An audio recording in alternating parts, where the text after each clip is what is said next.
जो शास्त्रों में आज्ञा है कि महाप्रभु जी का दर्शन करने से कौन कौन से ग्रह नक्षत्र ठीक होते हैं, ध्यान से सुनो।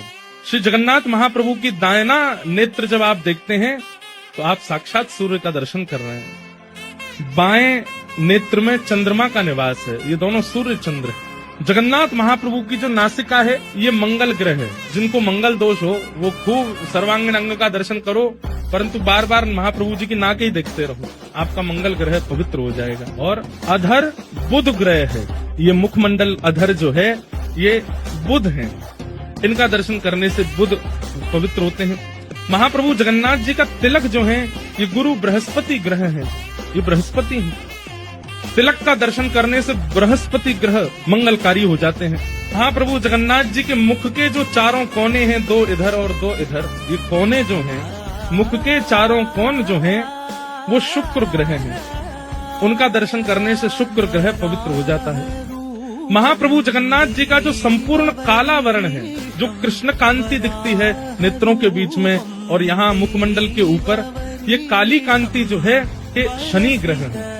जिनको शनि की 7.5 चलती हो तो महाप्रभु जगन्नाथ जी के उस काले वर्ण का ही दर्शन करते रहे। महाप्रभु जगन्नाथ जी का जो स्वर्ण किरीट मस्तक पर लगाया जाता है यहाँ पर, वह राहु ग्रह है, उसको दर्शन करने से राहु की दशा मंगलमयी हो जाती है। मुख के नीचे का संपूर्ण जो श्री विग्रह जिन्हें किशोरी जी का रूप माना जाता है, उनका दर्शन करने से केतु ग्रह पवित्र होते हैं। ऐसे महाप्रभु जगन्नाथ जी के सर्वांगीण अंग का यदि कोई व्यक्ति नित्य दर्शन करता है, उसके कोई भी ग्रह हानिकारक नहीं होंगे, सब मंगलकारक हो जाएंगे। ऐसे महाप्रभु जगन्नाथ जी का स्वरूप।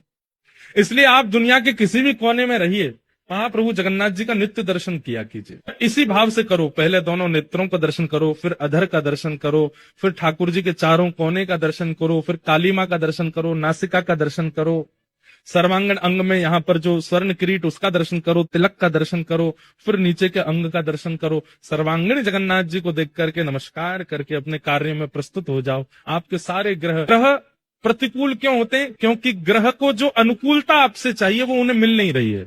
जैसे शनि की 7.5 बुरी नहीं होती, कई लोगों की शनि की 7.5 होती है, वो उन 7 सालों में ही चरम स्थिति को प्राप्त कर लेते हैं। यदि उनके काम अच्छे होंगे तो ग्रह का प्रसन्न होना बहुत आवश्यक है, और इन ग्रहों को प्रसन्नता मिलती है जब महाप्रभु जगन्नाथ जी का सर्वांगीण अंग का व्यक्ति दर्शन कर लेता है। ग्रह सब अनुकूल हो जाते हैं। ग्रह कहते हैं